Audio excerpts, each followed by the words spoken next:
Elangovan Rajasekar sir. வணக்கம் sir. இதுவரை auditor குருமூர்த்தியினுடைய ஐடியாவை கேட்டு செயல்பட்ட இதனுடைய விளைவை அண்ணா திராவிட முன்னேற்றக் கழகம் அனுபவித்து வருகிறது சார், தெரிந்தோ தெரியாமலோ.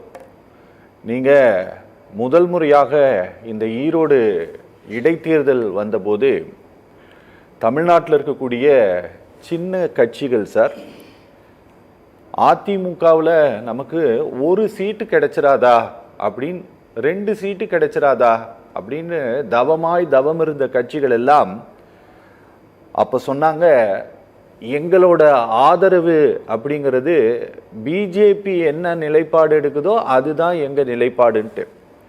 சார், இப்படி ஒரு குரல் தமிழ்நாட்டோட அரசியல் வரலாற்றிலேயே முதல் முறையாக வந்தது அப்படின்னா அது இந்த ஈரோடு இடைத்தேர்தல் விவகாரத்துலலாம் வந்தது சார். அதுக்கு முன்னாலெல்லாம் வந்தது கிடையாது. இன்னைக்கு திரும்பவும் தைலாபுரம் தோட்டத்துக்குள்ள குருமூர்த்தி நுழைந்திருக்கிறார், முதல் முறையாக சார். இதற்கு முன்பாக எப்போதும் சென்றது கிடையாது, முதல் முறையாக சென்றிருக்கிறார்.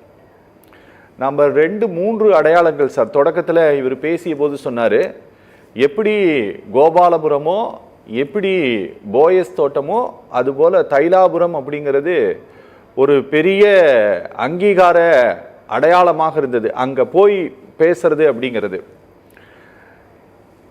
பொது மேடையிலே அறிவிச்சார் சார், நான் பனையூரில் ஒரு ஆஃபீஸ் போட்டேன், என்னை பார்க்கணுன்னா அங்கே வாங்கன்னு சொல்லி தொலைபேசி எண் கொடுத்தது, நோட் பண்ணிக்கங்கன்னு சொன்னது, இது எல்லாம் மருத்துவர் ராமதாஸை ரொம்ப காயப்படுத்தி இருக்கு அப்படிங்கிறது அவர் வெளிப்படையாக சொல்லிவிட்டார் சார். அந்த காயத்தை ஒரு மன்னிப்பு கேட்பதன் மூலமாக நானே திரும்பவும் தலைவராக இருக்கிறேன் அப்படின்ட்டு கொஞ்சம் இறங்கி வருவதன் மூலமாக சரி செய்து விட முடியும் அப்படின்ட்டு அன்புமணி ராமதாஸ் நினைக்கிறாரு அப்படின்னா, அதற்கான முயற்சிகளை ஆடிட்டர் சைதை துரைசுவாமி போன்றோர் எடுக்கிறாங்க அப்படின்னாலும் இது சரியாவதற்கான வாய்ப்பு இருக்கா சார்? இல்லைங்க அரவிந்த், அப்படி இல்லை. முன்னாள் பேசின நண்பர் சொன்னாரு, ஆடிட்டர் குருமூர்த்தி இதெல்லாம் போய் பஞ்சாயத்து பண்றது நியாயப்படுத்துற மாதிரி தான் பேசினாங்க. ஏன்னா அவர் கட்சியை சார்ந்ததுனால அப்படித்தான் பேசுவாங்க, அதுல ஒன்றும் தவறு இல்லை. பட் எனக்கு என்னன்னா, ஒரு அதிமுகவில் ஆடிட்டர் குருமூர்த்தி தலையிட்டார்னா அன்று அந்த கட்சியில ஒரு தலைமை இல்லை. ஓகே, புரியுது. பல விதமாக இப்ப இரண்டு பேர்களோட ஒரு டிடிவி தினகரன் இருந்தாரு, ஒரு சசிகலா வெளியே இருந்தாங்க, ஓபிஎஸ் இன்டரிம் சீஃப் மினிஸ்டரா இருக்கிறாரு. அப்படி ஒரு ஒரு கைண்ட் ஆஃப் அது ஒரு ரொம்ப ஒரு மோசமான ஒரு சிச்சுவேஷனு. அத பாஜக தன்னுடைய அட்வான்டேஜுக்கு பயன்படுத்தியது. ஓகே, அந்த தலைமை அங்க இல்லைன்றதையும் உள்ள ஒரு குழப்பம் நிலவுகிறது என்பதையும் நல்லா புரிஞ்சுக்கிட்டு தான் அப்ப இருந்த கவர்னர் அடிஷனல் சார்ஜ் தமிழ்நாட்டுல அவரும் சரி, ஏன் நம்ம வைஸ் பிரசிடென்டா இருந்தாரு அவரும் வந்து போயிட்டு வந்தாரு. பல விதமான விஷயங்கள் நடந்தது. ஸோ அதுக்கப்புறம் தான் நீங்க போய் உட்காடுறீங்க. ஞானமா அது என்னது, தியானத்துல உட்காடுறீங்க. அதை நான் சொன்னேன், அதனால அவர் கேட்டாருன்ற ஒரு சில ஸ்டேட்மெண்ட்லாம் வந்துச்சு. சரி, இது ஒரு பக்கம் இருக்கட்டும். சசிகலா கடைசி நேரத்துல சீஃப் மினிஸ்டரா பதவி இருக்கிற நேரத்துல ஒரு ஜட்ஜ்மெண்ட் ரொம்ப நாள் கழிச்சு அப்ப வருது, அவர் போறார். இதெல்லாம் இருக்கட்டும், இதெல்லாம் ஒரு பக்கம் வைங்க. இப்ப இது அவர் சொன்ன மாதிரி திமுக மாதிரி ஒரு குடும்பத்தை சார்ந்த ஒரு கட்சி. இந்த குடும்பத்தை சார்ந்த கட்சியில அதிமுக மாதிரி 2 வேறு நபர்கள் கிடையாது. ஓகே, புரியுது. இது ஒரே குடும்பத்தை சார்ந்த தந்தை மகனுக்கு நடக்கிற ஒரு பிரச்சனை இருக்கு. சரி, இதுல நீங்க நம்ம வெளியே இருந்து பாக்குற நமக்கு ஒரு அரசியல் இருக்குது அப்படின்னு சொல்லிதான் நம்ம டிஸ்கஸ் பண்றோம். ஓகே, பட் அதையும் தாண்டி குடும்பத்துக்குள்ள என்ன பிரச்சனை இருக்குன்றது அவங்க 2 பேத்துக்கு தான் தெரியும். ஓகே, ஏன்னா எங்கேயுமே நீங்க பாத்தீங்கன்னா அது லல்லு பிரசாத் யாதவ் குடும்பமா இருந்தாலும் சரி, முலாயம் சிங் யாதவ் குடும்பமா இருந்தாலும் சரி, சந்திரசேகர் ராவ் குடும்பமா இருந்தாலும் சரி, ஏன் அதுக்கு முன்னாடி எத்தனையோ குடும்பங்கள் இருந்திருக்குது. எந்தெந்த குடும்பங்கள் டைனாஸ்டிக் பாலிடிக்ஸை பிளே பண்ணுதோ, ஏன் திமுகவை எடுத்துக்கங்க, எம்கே அழகிரி என்ன எப்படி அதை டீல் பண்ணாங்க, அதுக்கு அங்க வந்து 3வது மனுஷன் வந்து பஞ்சாயத்து பண்ணாருங்களா? இல்ல. கருணாநிதி அவர்கள் தானே அதை சார்ட் அவுட் பண்ணாரு. கரெக்ட். இவர் இவர் இவர் 3வது ஒரு மனிதன். நீங்க சொல்றீங்க ஆரம்பத்துல 3வது மனிதர்கள்.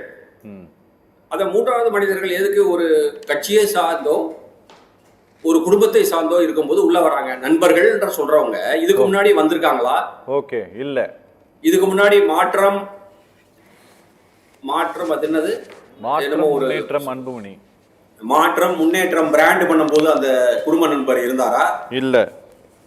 இல்ல. அது ரொம்ப முக்கியமான ஒரு ஃபங்க்ஷன். அன்னைக்கு ராம்தாஸ் ஒரு பேனாவை கொடுக்கிறாரு கையெழுத்து போட சொல்லி மகனுக்கு. சீஃப் மினிஸ்ட்ரியல் கேண்டிடேட்டா ப்ரொமோட் பண்றாரு. நீங்க கொஞ்சம் தயவு செய்து இதெல்லாத்தையும் பொருத்தி பார்க்கணும். அப்ப நீங்க முதல்ல சொன்ன ஒரு சந்தேகம் அதுக்குள்ளேயே சுத்துது. ஏதோ சம்திங் இஸ் ஃபிஷி அப்படின்னு இங்கிலீஷ்ல ஆங்கிலத்தில் சொல்லுவாங்க. ஏதோ தப்பான ஒரு விஷயம் அங்க நடக்குது. அந்த தப்பான விஷயத்துக்கு தந்தையும் மகனும் தெரிஞ்சோ தெரியாமலோ பலிகடாக ஆகுறாங்க. அதுதான் வருத்தமான ஒரு விஷயமா இருக்கு. இந்த கட்சி ஒரு தந்தை மகனை சார்ந்த கட்சி. ஓகே, இது அவங்களுக்குள்ள பேசி தீர்த்துக்க வேண்டிய ஒரு விஷயம். ஜி.கே. மணி வந்து சமாதானம் பண்ணும்போது ஒரு சீனியர் லீடர் பண்ணும்போது நீங்க ஏன் அவரை ஒத்துக்க மாட்டேங்கிட்டீங்க? ஓகே. அப்ப ஜி.கே. மணியினால முடியாத ஒன்று அவங்களுக்குள்ள இருக்கு. ஓகே ஓகே, புரியுது சார், புரியுது. அவ்வளவுதான். Okay okay okay. Ilangovan Rajasekar sir, கடைசி கேள்வி கொஞ்சம் சுருக்கமான பதிலை நான் எதிர்பார்க்கிறேன் சார். ஒரு பெரிய மாநாட்டை ஒரு 12 ஆண்டுகளுக்கு பிறகு நடத்தி முடிச்சிருக்கிறாங்க சார். நீங்க இந்த சித்திரை முழுநிலவு மாநாடு அவர்கள் நடத்தினார்கள். அது ஒரு சக்சஸ்ஃபுல்லான மாநாடு. ஒரு பெரிய அளவில் கடந்த காலத்தை போல எந்தவித பெரிய அசம்பாவிதங்களும் இல்லாமல் அது ரொம்ப அமைதியாக நடந்து முடிந்தது. இந்த பார்ட்டி ஒரு பெரிய எழுச்சிக்கு வரும் அப்படிங்கிற மாதிரியான வார்த்தைகள் எல்லாம் அங்கே வந்து பேசப்பட்டது. ஆனால் அதுக்கு அடுத்து நடந்து வரக்கூடியதெல்லாம் ரொம்ப சங்கடம் தரக்கூடியதாக இருக்கிறது சார். இவங்க பிஜேபி எடுக்கக்கூடிய இந்த சமாதான முடிவுகள், நீங்கள் சொன்னீங்க அதிமுகவை போல ஒரு தலைமை இல்லாமல் இந்த பார்ட்டி இல்லை, இதில் தலைமை இருக்குது, தலைமை தந்தையும் மகனும் மட்டும்தான் அப்படின்ட்டு சார். ஆனால் இங்கே விட்டு கொடுப்பதற்கு தைலாபுரம் தயாராக இல்லை அப்படிங்கிறத நாம் பார்க்க முடியுது. ஒரு புதிய நிர்வாகிகளை நியமித்து வரக்கூடியதில் சார். இங்கே என்ன ஆப்ஷன் அன்புமணி ராமதாஸுக்கு இருக்குன்னு நினைக்கிறீங்க சார்? இதுல ஒரு சந்தேகம் சுருக்கமா கேட்கிறேன்.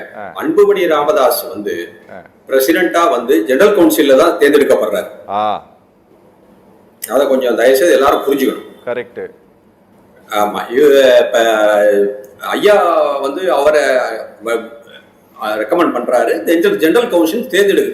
கரெக்ட். இப்ப அவரை நீக்கணும்னா நீங்க ஒரு ஜெனரல் கவுன்சில் கூட்டினா தான் நீக்க முடியும் சட்டப்படி. சரி, இது ஒரு பக்கம் இருக்கட்டும். இப்ப நீங்க கேட்ட கேள்வி, அன்புமணிக்கு என்ன வழி? வேற வழி என்ன? ஓகே, கட்சி ஒற்றுமையா இருக்கணும்.